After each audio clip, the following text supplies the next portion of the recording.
I will now call this hearing to order. Pete, are there any deletions or additions to the agenda today? No, there are no additions or deletions to the agenda. Thank you, Pete. We have one set of minutes to approve from the administrative hearing of May 13th, 2019. Commissioners, if there are no changes, I'd entertain a motion to approve. So moved. Second. All in favor of the motion say aye. Aye. Aye. Motion passes. Thank you, Commissioners. Our first presentation today is a proclamation for Emergency Medical Services Week, May 19th through the 25th, 2019. And Commissioner Justman will read that proclamation into the record in the form of a motion. I make a motion that we approve the Mesa County Proclamation, Emergency Medical Services Week, May 19th to the 25th, 2019. Whereas, emergency medical services are a vital public service, and whereas, the members of the emergency medical service teams are ready to provide life-saving care to those in need 24 hours a day, 7 days a week, and whereas, access to quality pre-hospital emergency care dramatically improves the survival and recovery rate of those who experience sudden illness or injury, and whereas emergency medical service providers have traditionally served as the safety net of Mesa County's healthcare system, and whereas emergency medical services teams consist of emergency medical technicians, paramedics, firefighters, emergency physicians, emergency nurses, administrators, dispatchers, and others, and whereas the members of the emergency medical services teams engage in thousands of hours of specialized training and continue to education to enhance their life-saving skills, and whereas the citizens of Mesa County benefit daily from the knowledge and skills of these highly trained individuals, and whereas it is appropriate to recognize the value and accomplishments of emergency medical services providers by designating Emergency Medical Services Week. Now, therefore, be it resolved that the Mesa County Commissioners proclaim May 19th to the 25th, 2019 as Emergency Medical Services Week in Mesa County. In witness whereof, we'll hereunto set our hands and cause to be affixed the official seal of Mesa County this 20th day of May, 2019. Mesa County Board of Commissioners, Rose Puglisi, John Justman, and Scott McGinnis. Is there a second? Second. All in favor of the motion say aye. Aye. Motion passes. Thank you, Commissioners. Here today to accept the proclamation is Chris Rowland, Mesa County Emergency Management Coordinator.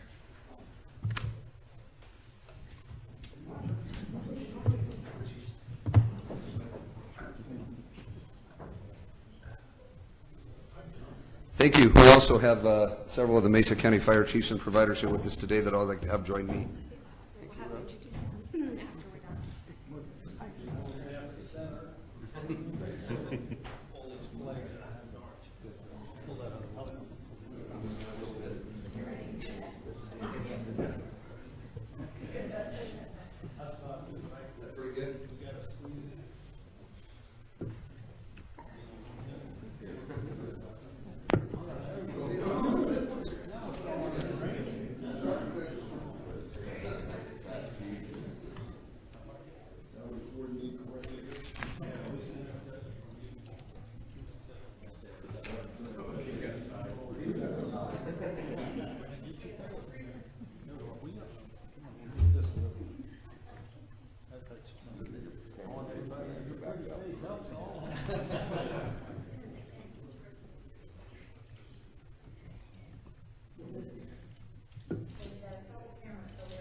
Okay, I sure will. Yeah, stay up here, gentlemen, so I can see you. Make sure everybody's here. Okay.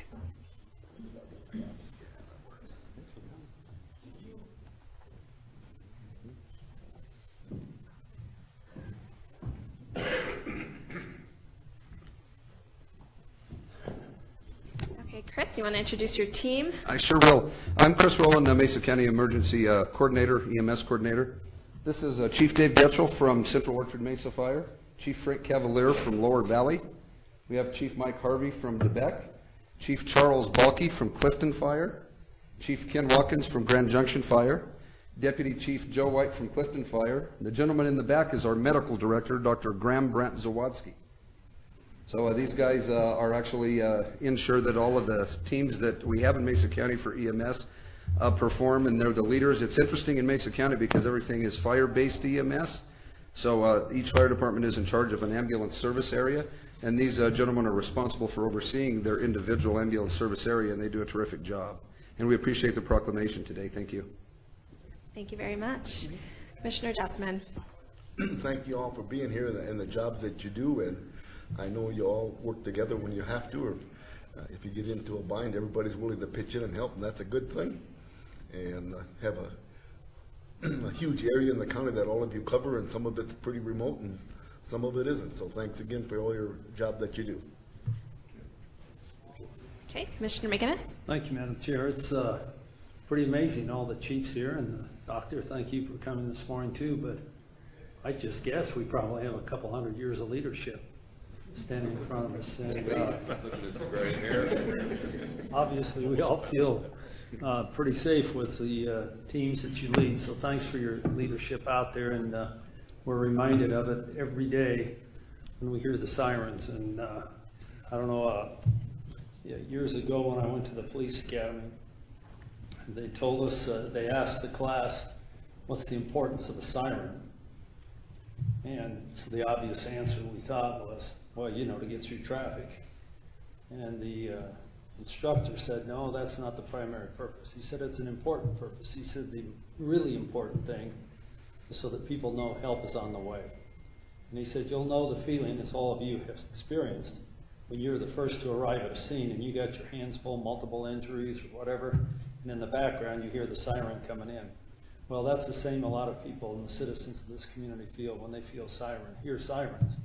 They know help's on the way to help somebody. So thank you very much for your dedication. Thank you, Madam Chair. Thank you. Thank you all for being here today. I echo the sentiments of both of my colleagues that we really appreciate having you in the community, and obviously our constituents appreciate having you in times of need. So thank you so much for all that you do and for being here today. Thank you. Thank you.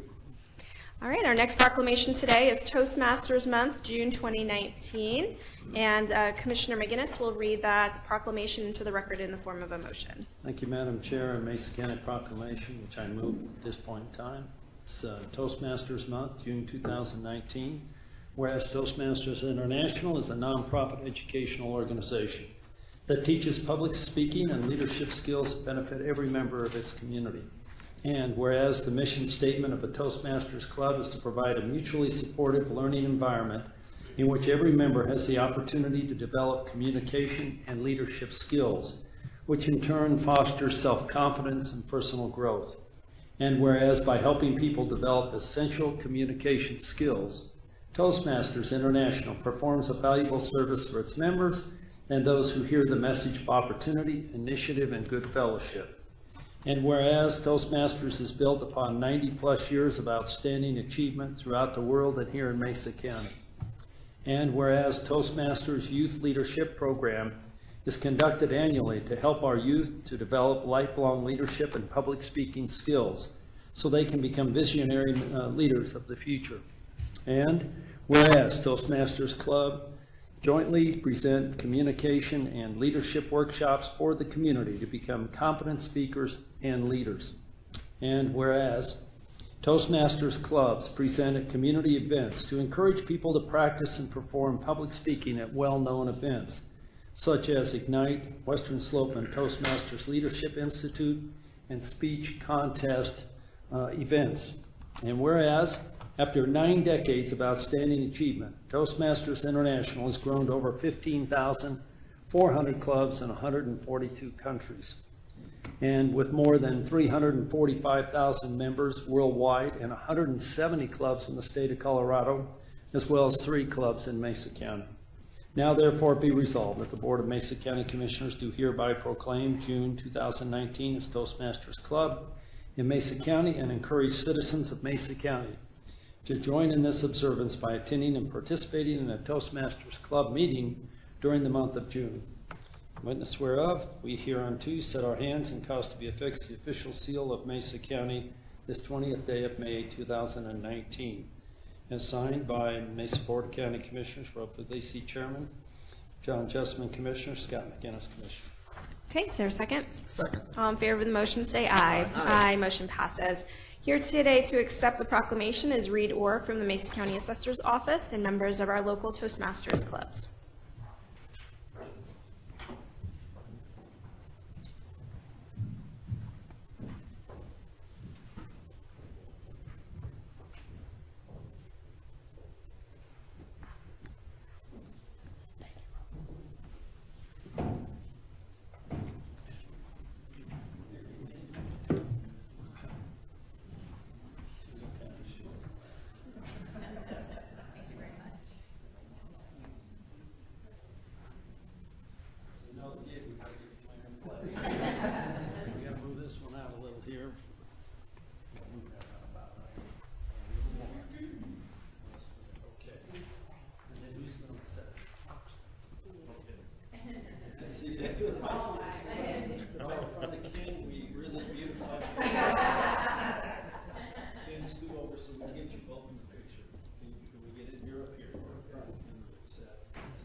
I belong for the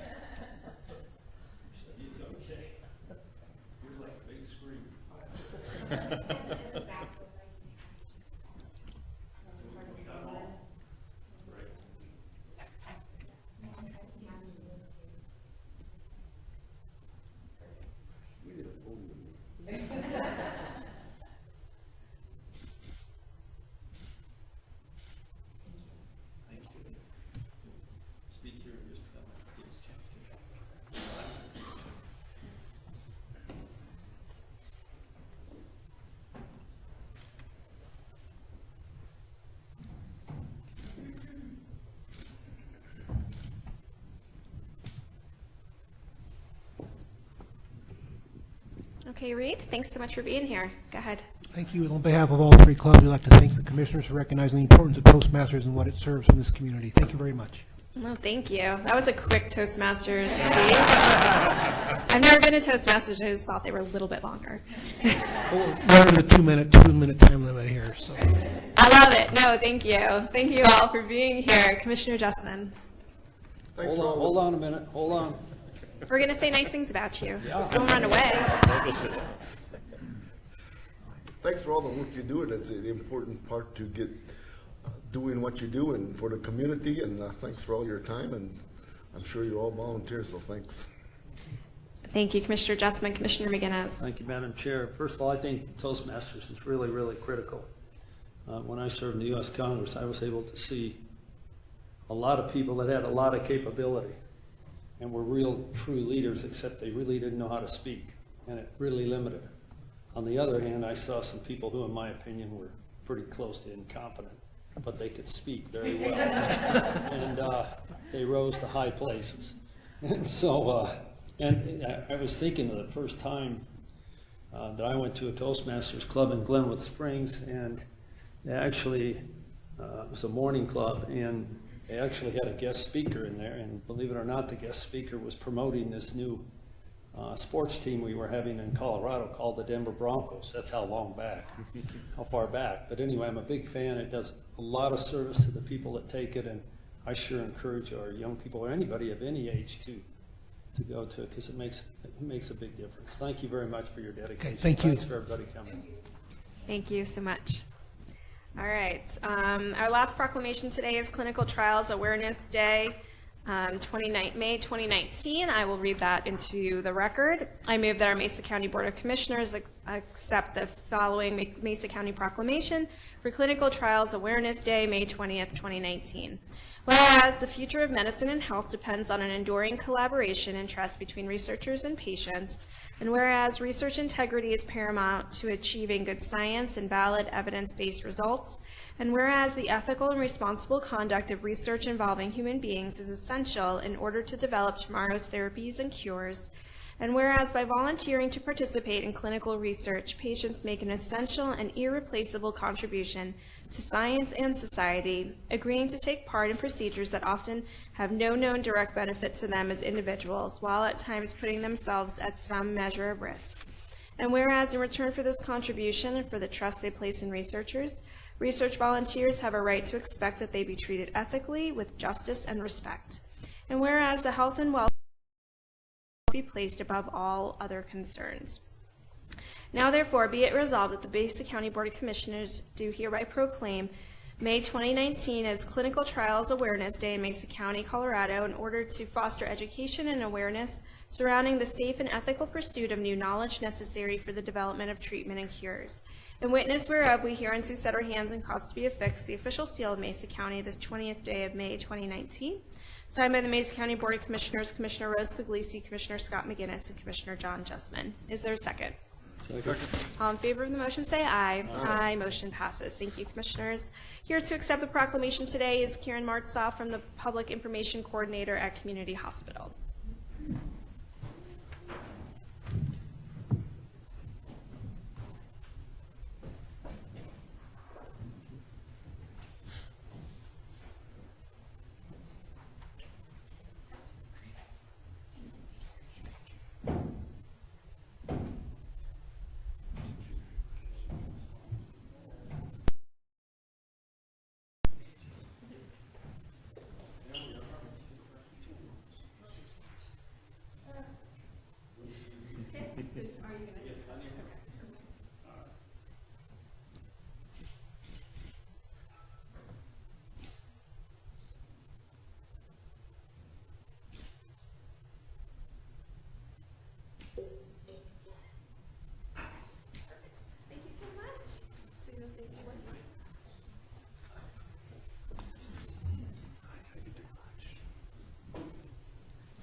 Please just introduce yourself for the record. Yep.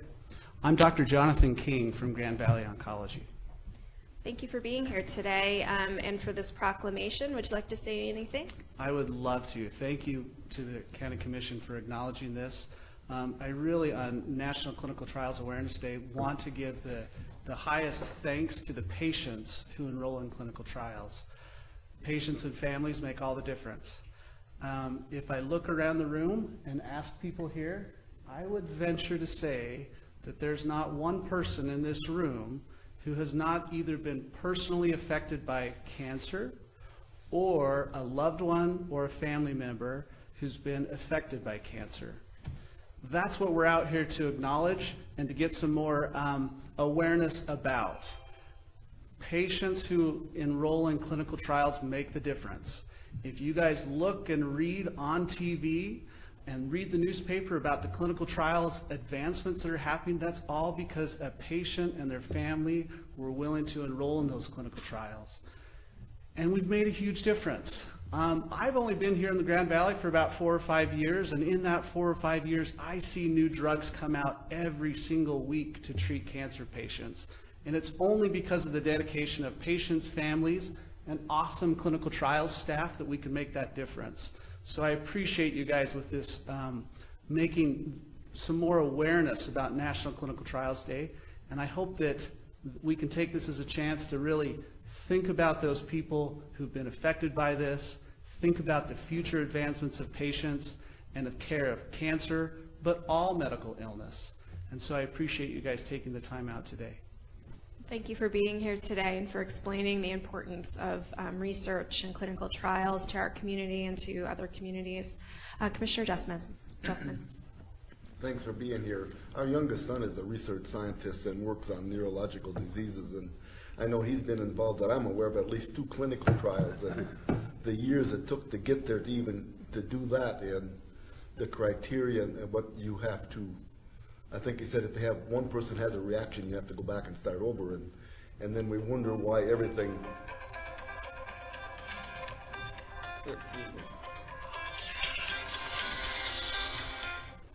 I never get calls on that phone.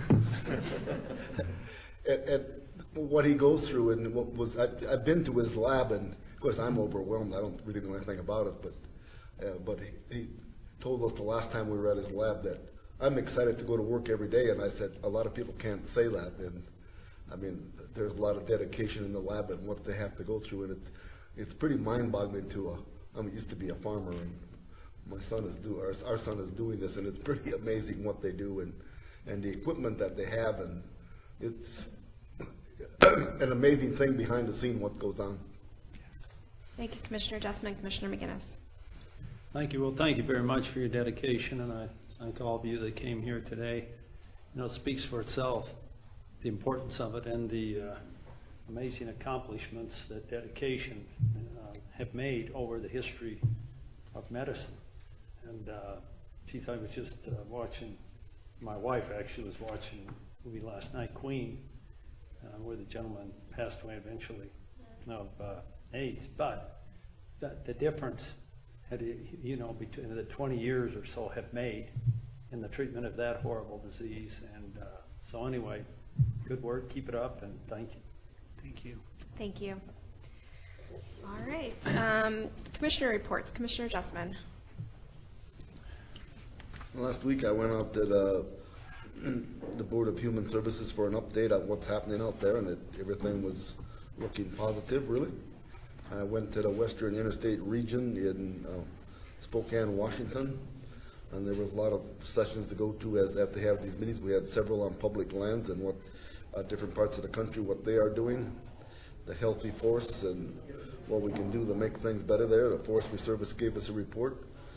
Went on an ag tour of the Palouse country, and the gentleman on the tour said this is the largest wheat producing area in the U.S., which I would have thought it was Kansas, but they've been doing this for years and years, and their climate is such that they get really great yields. And also went to the CMU graduation on Saturday morning. Thank you, Commissioner Justman. Commissioner McGinnis. Thank you, Madam Chair. It was a busy operational week, just dealing with day-to-day activities, and it's about the end of the report. Thank you, Commissioner McGinnis. I had a meeting with Jeff Core, Public Health Director, and Roxanne White on the Child Care 8000 initiative and shifting it from the county to more of a community collaborative. And then I met with the Orchard Mesa Pool Board so we could discuss their budget, especially in light of the ballot question not passing for the city and what the implications are on the Orchard Mesa Pool. And then I had a meeting with Councilman Taggart to talk about various issues. I had a road tour with Rudy Bevan, a road and bridge supervisor in my district, to look at some different areas, especially some areas where there's some rock slides happening. And then I attended a bill signing with the governor and Representative Rich, and that's the end of my report. Thank you, commissioners. The consent agenda is intended to allow the board to spend its time on more complex items. These items are generally perceived as non-controversial and can be approved by a single motion. The public or board members may ask that an item be removed from the consent agenda for individual consideration. Today we have 10 items on the consent agenda. The first is to authorize the chair to sign a letter of support to be submitted to the Colorado Economic Development Commission by the Mesa County Enterprise Zone to support contribution status for the Women's Recovery Center. Second item is to authorize the chair to sign the attached memorandum of understanding and resolution to be submitted to the Lower Valley Fire District to support plan review, inspection, and enforcement of the 2018 International Fire Code within the Fire District. The third item is to authorize the chair to sign the attached memorandum of understanding and resolution to be submitted to the Central Orchard Mesa Fire District to support plan review, inspection, and enforcement of the 2018 International Fire Code within the Fire District. Fourth item is to authorize the chair to sign the attached memorandum of understanding and resolution to be submitted to the Clifton Fire District to support plan review, inspection, and enforcement of the 2018 International Fire Code within the Fire District. The fifth item is to authorize the chair to sign the attached memorandum of understanding and resolution to be submitted to the DeBeck Fire District to support plan review, inspection, and enforcement of the 2018 International Fire Code within the Fire District. The sixth item is to authorize the chair to sign the attached memorandum of understanding and resolution to be submitted to the Grand Junction Rural Fire District to support plan review, inspection, and enforcement of the 2018 International Fire Code within the fire district. The 7th item is to authorize the purchasing director to approve the placement of a purchase order with Therm Tech, Inc. in the amount of $129,525 for the purchase of a CG-12-20 containerized incineration system to be used by the Sheriff's Office for the destruction of illicit drugs. The 8th item is to approve the following agreements with each municipality regarding the provision of animal services for Mesa County for a term of January 1st, 2019 through December 31st, 2019, and authorize the chair to sign. Town of Colburn, City of Fruita, Town of DeBeck, Town of Palisade. The 9th item is to approve a contract between Mesa County and Office Outfitters and Planners, who is the low bidder, for the installation of 101 new employee workstation cubicles in the amount of $160,893.94, and authorize the chair to sign. And the 10th item is to approve a letter to the United States Forest Service regarding Mesa County's comments for the Grand Mesa and Compadre and Gunnison National Forests preliminary draft revised land management plan. Commissioners, would you like to remove any of these items from consent to individual? No. No. And neither do I. Is there anyone in the audience that would like to remove one of these items from consent to individual? Seeing none, I'd entertain a motion to approve the 10 items on the consent agenda. I would make a motion to approve the 10 consent items as presented. Okay, is there a second? Second. All in favor of the motion say aye. Aye. Motion passes. Thank you, commissioners. We have 2 items today needing individual consideration. We ask that the public limit their comments to a minimum of 5 minutes per speaker. The first is to consider approval for a new concurrent lodging and entertainment liquor license for Orchard River View LLC, DBA Orchard River View, located at 3926 Highway 6 and 24 in Palisade, Colorado, and authorize the chair to sign. And Angelica, will you be doing that one? Okay.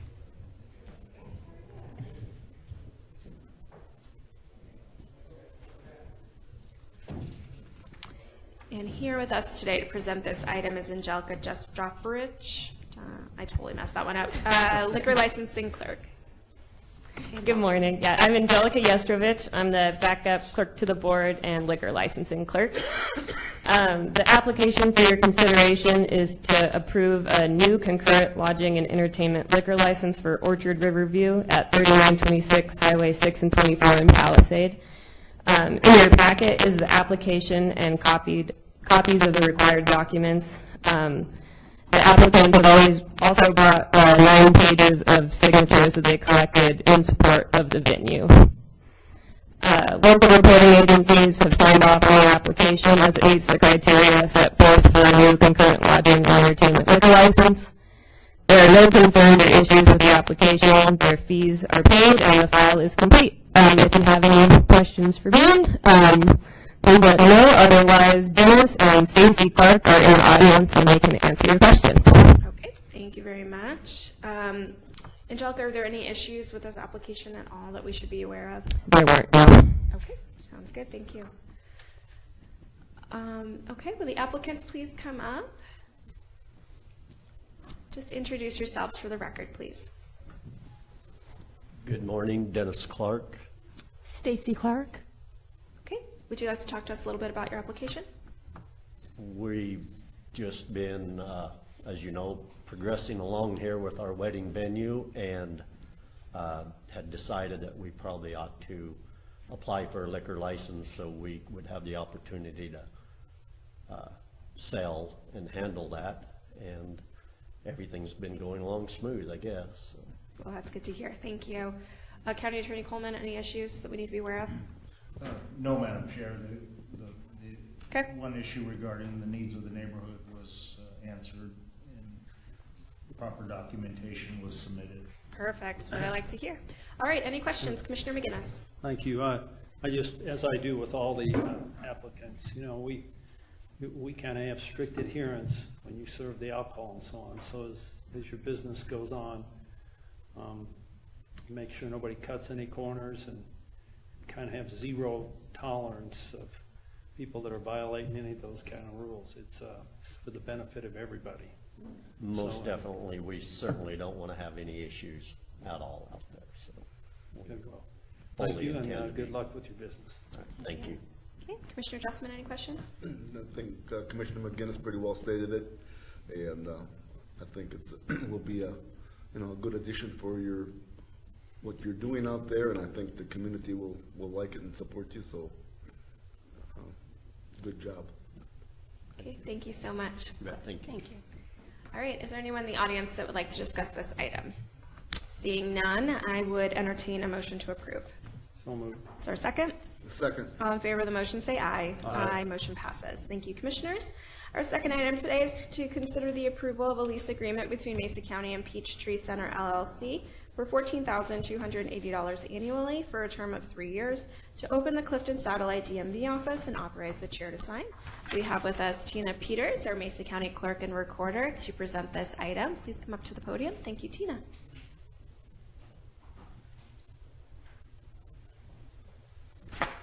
Good morning, Madam Chair. I'd like to also invite my Chief Deputy, Heather Benjamin, and actually my motor vehicle manager, Melissa Herrick, if that's okay. Sure. Thank You can pull that microphone up if you need to. All right. I've been waiting for over a year to appear before you to open up or reopen the Clifton motor vehicle. The citizens of Mesa County have asked for this, and so today I hope to appeal to you that this can be done in a very effective and cost-saving way. Okay. Tina, what's your budget? $2.1 million. Okay, and of that budget, what do you have allocated for rental space? $60,000. Okay, and that's a one-time $60,000, or is that in your budget? Always in your budget. Okay, the $60,000 was put in my budget for this year to open these offices. So far, I have spent $150 a month for the food office, which opened March 12th, which has been a great success. And so I have been working on this Clifton lease for, like I said, over a year, and we've done really well. We're going to come in way under budget. Okay, thank you. Commissioner McGinnis, any questions? So Tina, but the 60,000, was that including the labor to man the offices, or your budget called just for 60,000 for rent? That seemed to be a little high under normal circumstances. So that must have included other items, right? Well, there are some startup costs, and as far as in rental, we were able to, in the past, this particular space was $32,000 a year, not including triple net and the CAM fee. So we were able to get it down to less than half of that with no triple net and no CAM fee. And in addition to that, we've been able to secure $20,000 in paint and floor covering by the lessor. So we're pretty proud of it. I might point out that I'm very familiar with the location, and at the time that rent was paid before, we were in a boom, and that was a hot spot in town. So, I mean, don't make them, I don't want you to think, or let them make you think that you got a great deal not paying $32,000 a year.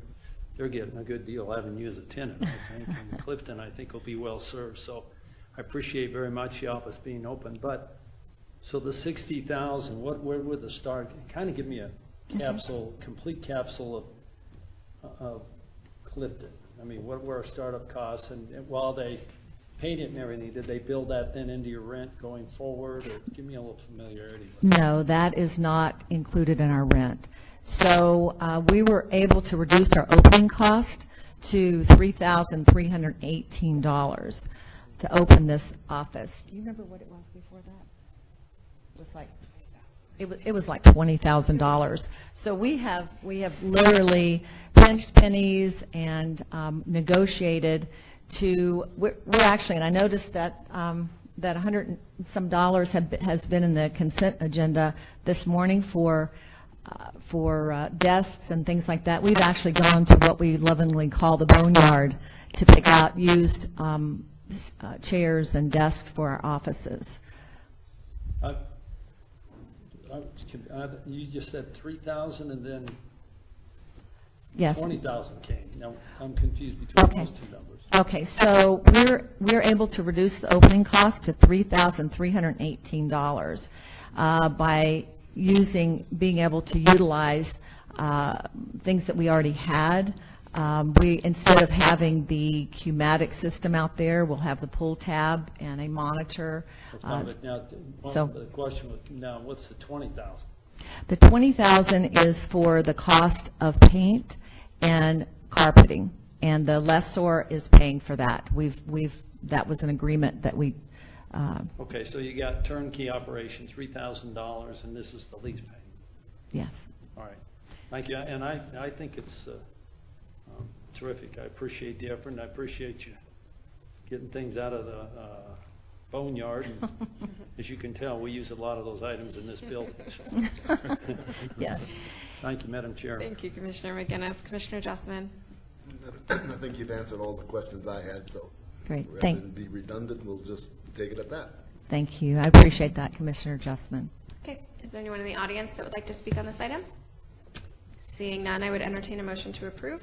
So moved.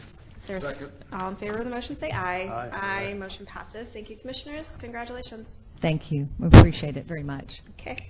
All right, we're going to now adjourn as the Board of Mesa County Commissioners, reconvene as the Board of Human Services.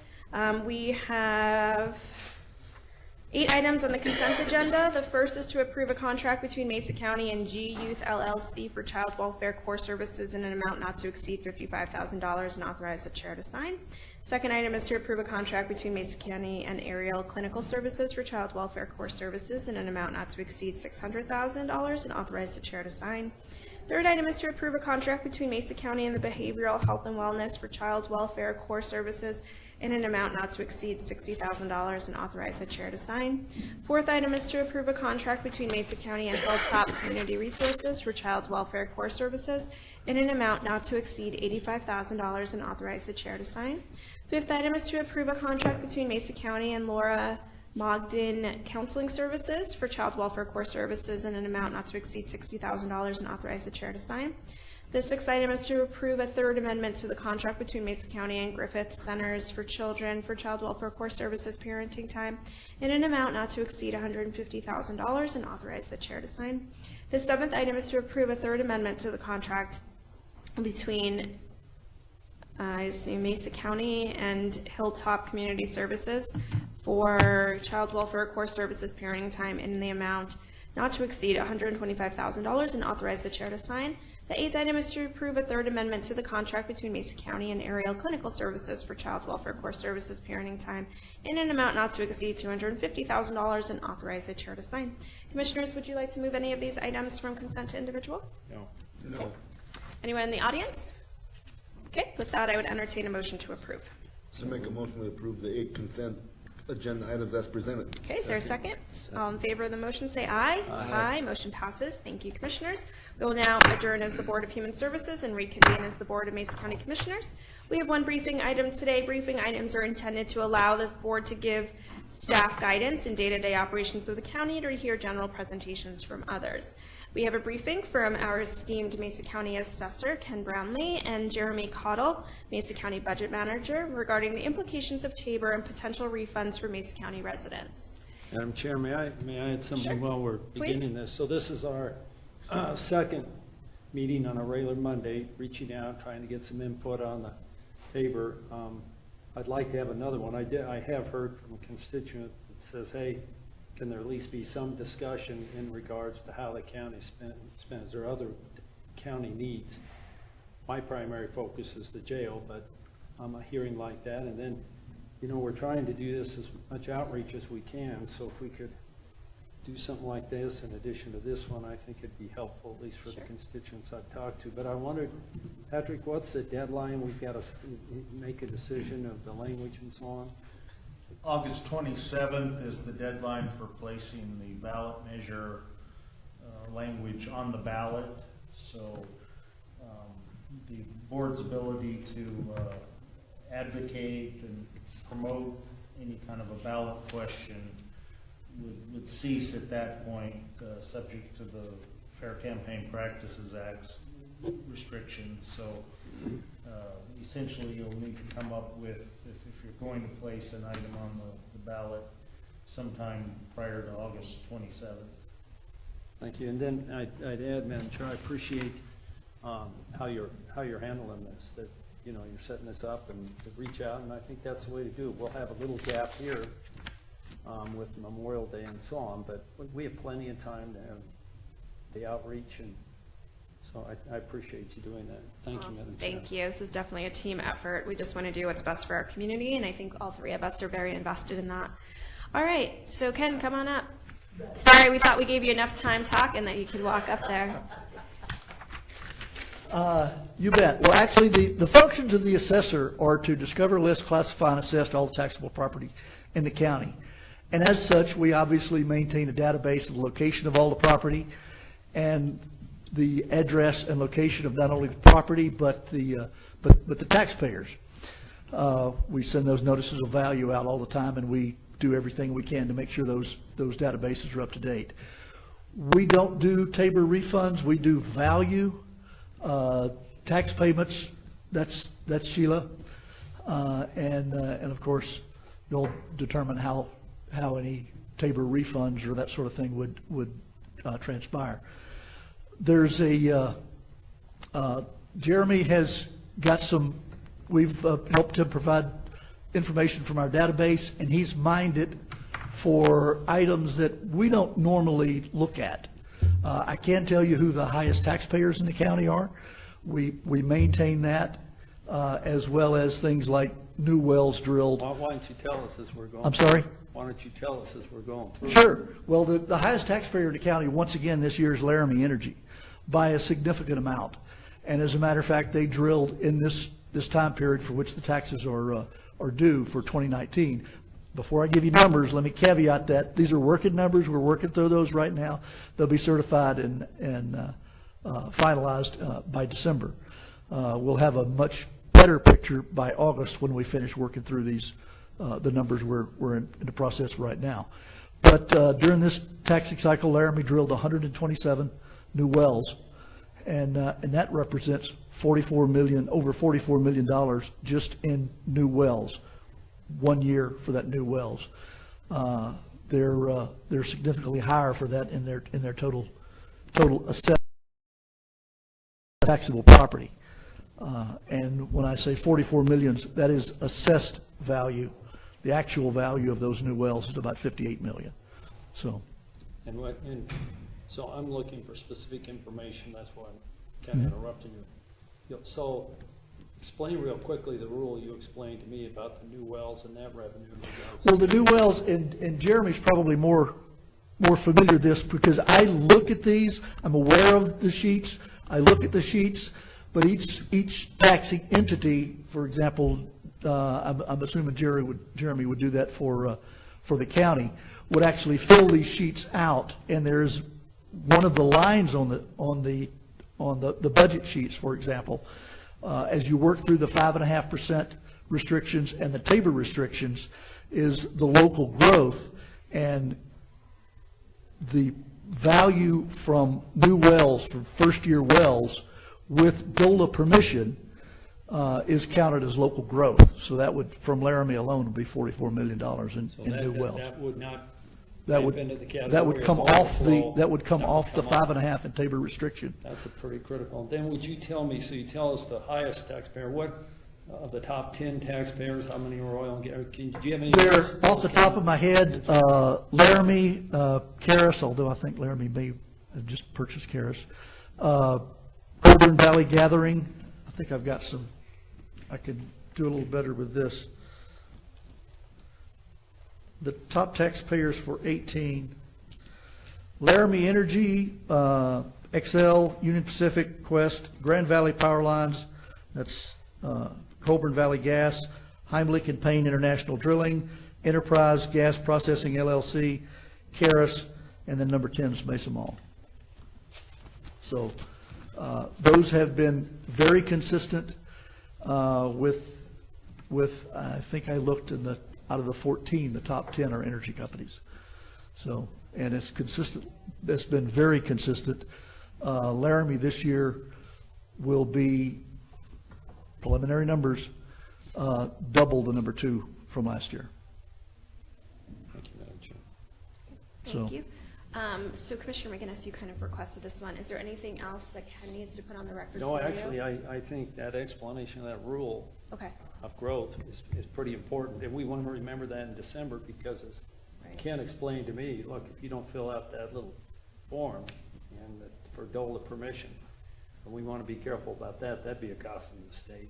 And then two, just for the public's awareness, although we've had those discussions with Ken in our other meetings, you know, if there were some kind, or the refund goes into place, so the public has an idea of where those refunds go or who's going to be impacted. And frankly, I didn't know Grand Valley was in that group, but that's They are. interest. So the solicitation of this information I'm asking is more for public dissection, so to speak, but I appreciate it. That's what I was looking for with him. Thank you. Perfect. Commissioner Justman, any questions? No, but the amazing thing to me is that Tabor doesn't really explicitly describe how you make the refunds or who gets it and who doesn't. And it's kind of an open-ended, you have to make your own decisions and of where it would go. On the other hand, I think we need to have the discussion for the, at the very least to see if we can get an exemption to use this money on the jail, because we are going to be in a very difficult situation over the next few years if we don't do something. I think you get to help make that decision. I just have to do value. Lucky you. Thank you, Assessor Brownlee. Jeremy, would you please come on up and just give us a brief presentation? Madam Chair, Commissioners, good morning. Jeremy Caudle, Mesa County Budget Manager. As Mr. Brownlee just noted, his office provided me a data file on the tax roll in Mesa County, and I was able to use that data file to estimate where the Tabor refund would go. In other words, out-of-county property owners versus in-county property owners. And the assumption under this analysis that we're continuing with our process of executing a Tabor refund via temporary property tax credit.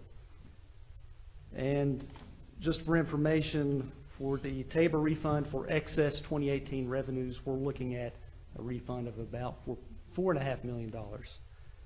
So based on Jeremy, this, can I stop you there for a second? Because the last number I saw was 4.9. Are you saying it's decreased?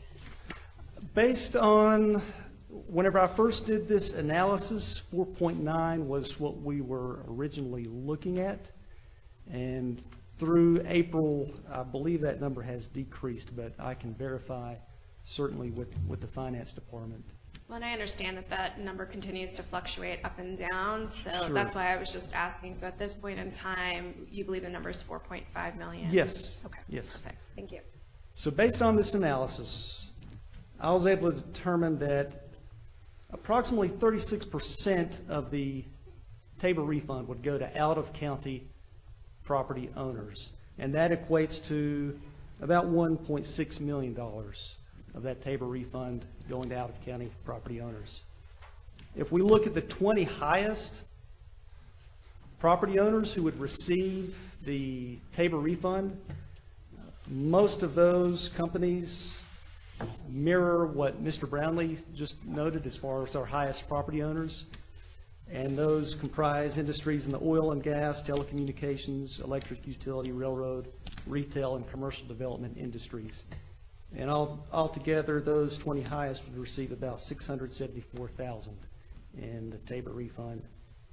And to put that in a more personal context, the owner of a $250,000 home would receive a refund of about $46 or a little less than $4 a month. So go give me that again. So 250,000 was the home? Yes, a $250,000, a homeowner of a $250,000 home would receive a refund of about $46. Do we know about, what's the average home value in the county, do you know? I don't know, but 250. I noticed a school district, which now is coming back to the ballot for another tax increase, is using 200,000, I think is what they're using. And in my mind, 200,000, they act like most, in my opinion, they're trying to get them, and most homes are 200,000. I don't think that's accurate, but anyway, if you don't have that, would you supply that for me? Absolutely. If you grab your hands, no big deal. Piece of Thank cake. you. So that's a high-level summary. If you have more detailed questions, I'll do the best I can to answer or to crunch the numbers and get it to you by the end of the day. Thank you, Jeremy. Any questions, Commissioner McGinnis? I just, when you have spare time, which I know you don't have a lot of, keep up to speed on this, you know, kind of what we're looking at, you know, our challenge with the jail. As you heard me earlier, there's an input, perhaps there's other pressing needs throughout the county that maybe we could divert some of that resource there, or maybe there's another way to do it. So anytime you hear any kind of comments, please do the backup research, whether it's alternative use of money, whether it's jail, whether it's, as you and Ken mentioned, the new well kind of information. Keep kind of an accumulating file, because we'll have a lot of questions, I think, that'll come up not only from the board, but from the public as well. Sure. And which is part of the purpose of these type of meetings. Thank you very much. Thank you, Absolutely. Madam Chair. Thank you, Commissioner McGinnis. And just to piggyback on what Commissioner McGinnis just said, if you could give us maybe at the beginning of the month a report, just a number, just a quick email that says, hey, we believe the Tabor refund at this point is X million dollars. That'll be helpful for us in our calculations on, especially when it comes to the jail Yes. operations, or construction project. Thank you. Absolutely. Okay, Commissioner Jessman. So the $4.5 million is that going to change again a little bit, or is that pretty much the number as of? Is it going to stay there? That is, just to give you kind of an idea of how I arrived at that figure, I used a workbook that the finance department prepared through April. And then I double-checked that with financial figures through May, and it still matched up. So it could change. Those numbers aren't the final audited numbers, but as of right now, that's what I'm seeing. Does that make sense? Thank you. Thanks, Jeremy. Ken, did you want to say something? I'm sorry, Assessor Brownlee, did you want to say something else? Sorry, I was thinking, I just happened to hear a question I think I can provide the answer to for Commissioner McGinnis. For this year, $250,000 is the approximate median price for a residence in Mesa County. So that's probably why he used that number.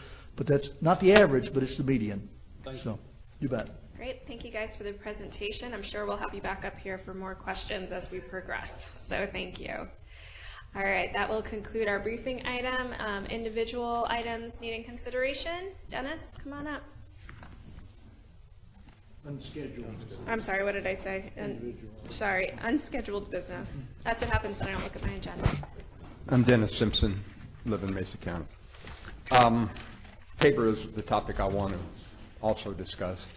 And the first thing I want to point out is I had a meeting with Jeremy last week, and this guy's pretty sharp. He doesn't come from a background of having any Tabor. I thought, well, you already had it. I've got a worksheet he's going to put up for me. Thanks. Oh. And he's picked up a lot, and he's very strong technically. He showed me a spreadsheet that he's working on that is just awesome. So I think you got a good one. And he also seems to be very open, and when we got done talking, he said, come back again. This is a little different than the treatment I've received from predecessors. So I wanted to make that comment first. Well, that's a huge compliment, Jeremy. I would take that. My view of what needs to happen in the next few months is you need to divide your efforts into two categories. Number one, are you going to have an election? And if so, what is your game going to be? And I'm encouraging you to not get too focused, at least not early, on the jail, because I don't know. Can they see it? I can't. Yeah, we can see it. I If they can't see it, then it's just not big enough, so you can do it. That's good, right there. Okay. Thank you. Yeah, I can see it right here. So part of it is, are you going to ask to keep the money? And there are other needs in the county, and I don't know what they all are. But I would encourage you, and I think it would be best for the county, if you open up the discussion for a while of, okay, the jail is one option. And my understanding is you had some employee turnover lately, and there may be some positions, not everybody in the county, but some quality people that you're losing because you're not paying them enough. And this could be a solution towards that. And I won't go into detail because I'm sure you're going to say that's one-time money and what are we going to do afterwards? But there's an answer. Another one, what we haven't heard, the city makes a big deal about the quality of their roads. And they have these consultants that come in and go all over the city and say, oh, this one needs to be redone right now, or you're going to be repaving it some year in the future. And it seems like that should be one of the topics on the table of taking this money, and if some of our roads aren't in the best of shape, that we use this money there. And so there's three options, but I'm not suggesting I'm in favor of any of them, and I'm not suggesting that there aren't more. The second part of what you're going to have to face is, whether you decide to go to an election or not, is how are we going to refund the money? Because even if you decide we're committed to a jail, you still have to plan for the fact that that election may fail. So you would still have to say, what will we tell the people we're going to do if we either don't have an election or if we lose the election? And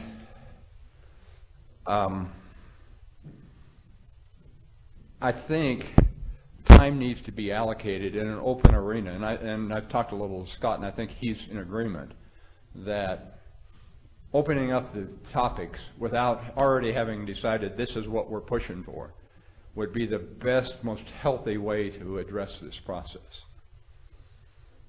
What I brought in this spreadsheet is related to the 2019 potential Tabor excess.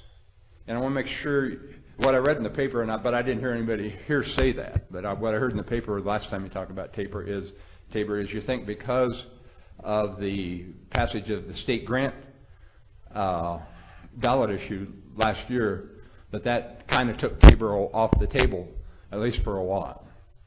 And when Rose and I had our debate, and when I've talked here before, I've tried to point out that probably has very little to do, if anything, with your Tabor excess. What most drives what your Tabor excess may be for this year is your sales tax revenue, your 2019 sales tax revenue, and to a lesser degree, your 2019 property tax revenue. Those are your two biggest sources of revenue. And what the spreadsheet does is to say, if you look, the first column says this is the way things were, and it comes to a $4.5 million refund. I mean, and part of this is to also convince you this isn't really that complicated. Tabor gets beat up a lot because it's too complicated and nobody understands it. This is relatively simple. And so what I did in the second column is to say, okay, what if state grants were $1.9 million in 2018? And I've got a question to Jeremy to find out what were state grants in 2018. So I'm making that number up for illustration. So what that does is change the base. And then in 2019, I've made assumptions, and the assumptions are up in the left-hand column about, in this example, the revenue is going to increase by 7% in 2019. It may not. And I'm also assuming that the allowed growth, Tabor allows you to retain some money based on growth factors, is 4.5%. So in that case, your 2019 excess revenue would be $2.7 million. And I've given this to Jeremy last week and asked him to comment on it, and I haven't heard back yet. So there may be something that he wants to correct or dispute, and that would be fine. So when you're planning, I suggest you not just plan for $4.5 million, that you spend time and keep updated on. We can't have an exact number for 2019, but that doesn't mean we can't project what 2019 will be based on assumptions like I've done. And just so you know, I've got another spreadsheet I could have brought that said if revenue only goes up for 4.5% and our growth factors are 4.5%, then you won't have a Tabor in excess. But what's not on the table right now, I don't think, is a good, thoughtful projection of what's 2019 to be. What is on do I have to stop? Keep going. What is on the table is that we know what we budgeted. But there's a lot more information now. There's 4 months of actual data that should be built into the thought process. And I have all the confidence in the world, if you ask Jeremy to do it, he can do it. That will say, well, now that we're 4 months in, our budget is not right. It's maybe too high or too low, but I guarantee you it's not right. And you need to know how far it is off. And if your revenues are continuing to come in at a higher rate, then you need to be thinking, as you process the 2018 excess, well, we may or may not have a 2019, but if we do, it may provide more money over a 2-year period than you think you have right now. So just having that information, having that thought process is what I'm suggesting that you need to do. And mostly I'm suggesting even if you can't have these on Monday, you could start meetings on Tuesday, because your next 2 Mondays are tied up. I mean, the Memorial Day and you're gone one, but you don't have to have public meetings on Monday. You can have them any other day. You used to. John, I want to address, you continually bring up the notion that Tabor does not define a way to refund. And that's true. But I want to point out that what Tabor is about is not so much who gets the money back. It's making sure that the government doesn't have it. And if there were a totally fair way of refunding excess, it would probably be in the Constitution. But any method you can think of, there will be people that says that's not fair. What about me? But I think you still owe the responsibility to look at options other than what we've always done in the past for the refund. And I suggested one several months ago, and I didn't get a response, but that's not the only one. And I think you need to keep in mind, at least in this case, it's not property taxes that are driving your excess. It's sales taxes. So focusing all our thoughts on effort as to how we might refund sales tax to property taxpayers perhaps it isn't as logical as it needs to be. And it also causes a lot of criticism of Tabor that wouldn't necessarily have to happen by people who don't pay any property tax. And but they do pay sales tax, and they get zipped back. So I appreciate you letting me talk longer than 5 minutes, but I guess my big message is please have hours of discussion in a public setting with open minds, not already set on, this is what we have to do because that's what I've decided, but just listening and asking questions about what other options you have that you have not yet discussed. Thank you. Thanks. Yeah, I do too. Go ahead. Okay. Dennis, we're going to have a conversation. So let me just, so on your chart up there, your 7% increase, and then you said it quickly. So you have Tabor, obviously, an overflow on Tabor, but was it a 5% or 5.5%? At 5 or 5.5% revenue, then you don't have a Tabor refund. I'm just trying to get that bracket. Yeah, you heard it right. Okay, so each percentage would be about $1.4 million or so approximate. I know it's approximately because your numbers differ up there. It could be $1 million, but. Yeah, that sounds ballpark. I'd have to think that through before I said yes. Right. Well, I'm just looking at your numbers, kind of dividing it by 2 or 2.5, and that was helpful information. The second thing is that well, actually, I don't have anything to follow up on that other than to say the information's helpful. Thank you. Thank you. And then I was just going to say, so in the past, I don't recall us actually having to do a Tabor refund while Commissioner Dressman and I were in office. But in the past, because our budgets haven't been You haven't had them, but they've been small. Yeah. We've never had to do one this size. But in the past, when they had bigger refunds and were in this situation, they traditionally did it through mill levy, which is refund to property taxpayers, which is, I think, the mindset of the county. But I agree with you, that's not the only method, and that we are very open to that. On what we use the money for, to me at least, and I think in conversations we have had publicly, I mean, a $20 million jail construction project, we don't have $20 million for a jail construction project. And so it makes sense for us to be focusing on the jail, although I agree with you, there are other options. But if we don't put this money towards a jail, I don't know how we get to $20 million. May I comment a little Sure. on the jail? What I hear, I'm interpreting, nobody's actually said this, is we need a jail right away. I mean, it's not something we need 10 years out or 5 years out. We need a jail right away. And part of me says, well, wait a minute, I haven't heard what other options you've looked at, including discussing how did we get here, and open-mindedly saying, how come we can't figure a way to get people through the system faster, or to release them on bail, or, I mean, not that I'm an expert, but I just think that discussion should occur before we decide we have to have a new jail. No other option, and just use the numbers of how many people are in jail now. But let's say that discussion occurs and there's no other option. You point out that this isn't enough to even start the payment of the jail. So it would make sense that if you're going to ask to retain this, it would be as part of a larger plan that says, we need a $20 million jail, and this is how we're going to do it.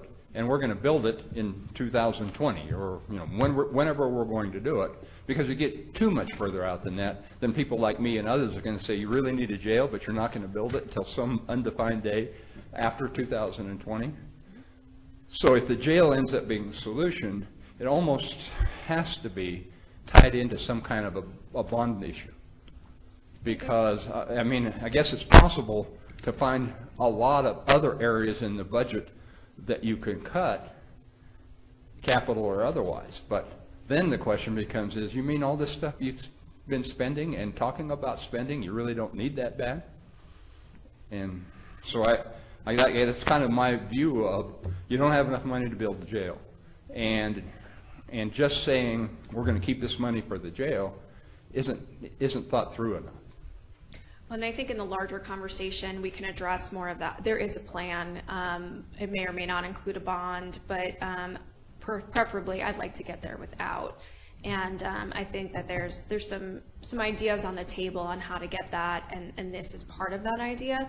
I will tell you, for the past 4 years, I've been talking about, do you really need a jail expansion? How do we do this otherwise? Are there other ways?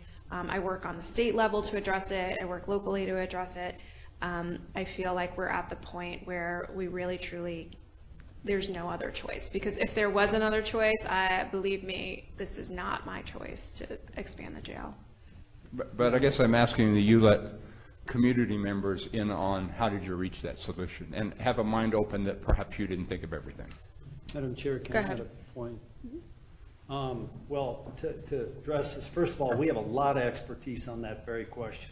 Right. We've got the CJS, which is sitting back here in the back. We have the sheriff, probably know both of them very well. The sheriff has a lot of expertise, and let me tell you, we have gone over this and over this trying to figure out. Second, we need to be a little careful about our description. We're not building a jail, we're putting a wing on a jail. The jail facility down there, probably to duplicate that, would be $50, $60, $70 million. I'm sorry, I didn't hear. Could you speak into the mic a little bit? Okay, I'm sorry. I didn't hear. You're not building a jail, you're what? No, we're not building a jail, we're putting an expansion on the jail. So that's important just for public perception. Second of all, don't be mistaken. There is lots of expertise, and I think that the public is welcome to call the sheriff. They're welcome to CJS. Who do we put in jail? They went through lots of meetings, hundreds of hours of meetings 3 or 4 years ago. Hey, our jail's getting crowded, doing exactly what you've asked now. So that work has been in place. There's a lot of expertise. All you need to do is ask for it. And I think we're not going to repeat that process because I think there's no low-hanging fruit left, Dennis, in regards to what can we do with these inmates. The other thing that I would mention here is that the cost. And first of all, two things. One, I didn't quite get your comment, well, if you're going to build it 2 years from now or something. Do you know how long the lead time is to do this expansion? I mean, and if you saw the construction plans, which are open for you to, I think, I don't know what's confidential because it's a jail and whatever, but I mean, there's a lot of planning that has to go in. And the costs of this jail expansion, the first figures I saw were 3 to 6 million. That's what was first. Then it went 6 to 8. Then it went to 28 million. And we said, hold on, there's no blank check here. Now it's dropped back down to 20 million. So we have a moving number. And you happen to be, I think we're all fortunate that we have a board of county commissioners that are penny pickers. I mean, we go through this, and in fact, I asked to go through 6 months or whatever of detail, actual invoices from the design team. You know, I wanted to see exactly what we were paying for, item by item. I went through probably 400 sheets of invoices to look at that. So we don't really have the clear picture. The lead time on this, if we started today, we'd have to finish the plans. Then we'd have to go in for approvals and all those kind of things too. And then, by the way, you couldn't really do it today because there's no labor force in town because the school districts have just started all their construction. Just the school where my kids go, my grandkids go to, and they told me, the principal told me the other day what they're doing there, and they have several projects going at once, and their big holdup's labor. So, and then we have weather and all these other things. So this is kind of I mean, you can't just say, well, let's build it in. Even if we had the money, we're not going to be able to push that. We could push it up a little further, obviously, but I just think those are valid points. But the most important point is that we're not, the things you brought up are very, very valid. Those were brought up several years ago, which actually bought us some time, and you'd be better at that, Madam Chair, but bought us some time from having to do the expansion 4 or 5 years ago. And all that detail is available for you, so I would encourage you to look at that. Thank you, Madam Chair. Am I had enough time? Go ahead. I appreciate what you get. No, go ahead, and then I'll go to adjustment, and then you can finish up. I heard a presentation 2 or 3 or 4 years ago on the change in the philosophy between the DA and the sheriff about who gets out on bail and who doesn't. And I have talked to some attorneys who think that was not a good decision. And the other thing I heard is really one of the problems is we can't get enough judges to run these people through, so they either get sent to prison or get let loose. And, you know, I'm not an expert by any means, but I did hear both of those topics discussed.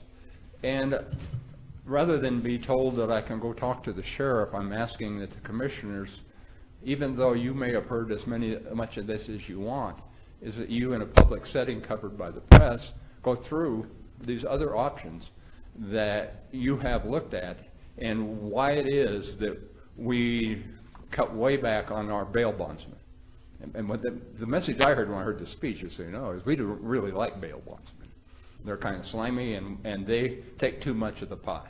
So we're going to put people on cash bonds and leave them sitting in jail until their trial comes. But nobody at that point said, this is going to cause us to have to build an expansion on the jail. So, like I say, I'm not opposed to expanding the jail. I'm just asking you, even though you've been doing this for years, it hasn't been conveyed to the public of what options did you look at. And I know if people went and visited with the sheriff, he would give his viewpoint. And I'm sure it would be very convincing. But it would be nice if somebody who was an expert like him, before he spent all his money, looked at it from the other side and say, this isn't the way they do it in Podunk County, or here are other ideas that you in Mesa County, and to share those with the public, not just to hold those internally. My same theme of have meetings where options are looked at, that the public gets to attend and the press gets to attend. Sure. Sounds good. Commissioner Justman. Excuse me. We're supposed to get another judge this summer, which would help. We probably really need two. And when you talk to the DA or the sheriff, and I'm not a law enforcement expert, but the people we have in there are either waiting to get in front of a judge, and they're dangerous enough that they don't want to put them back out in the community because you probably won't see them again, or they're very dangerous folks, and that's why they're there.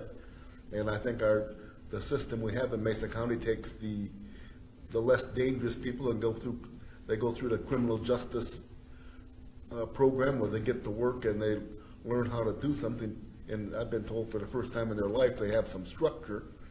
So I think we're doing a lot of positive things, and why we have this crime thing. But I talk to counties around the state when I go to the meetings.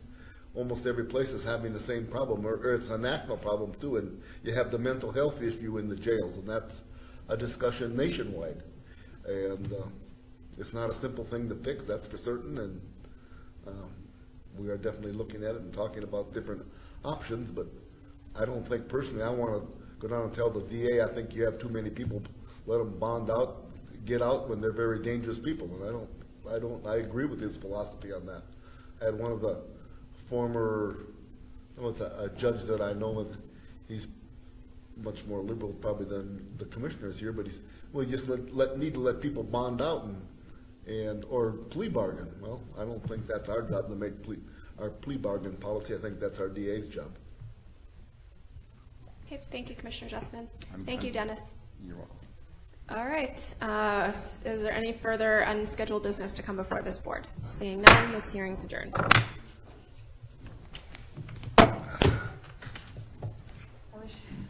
ones that are going to get here, I want to try it now.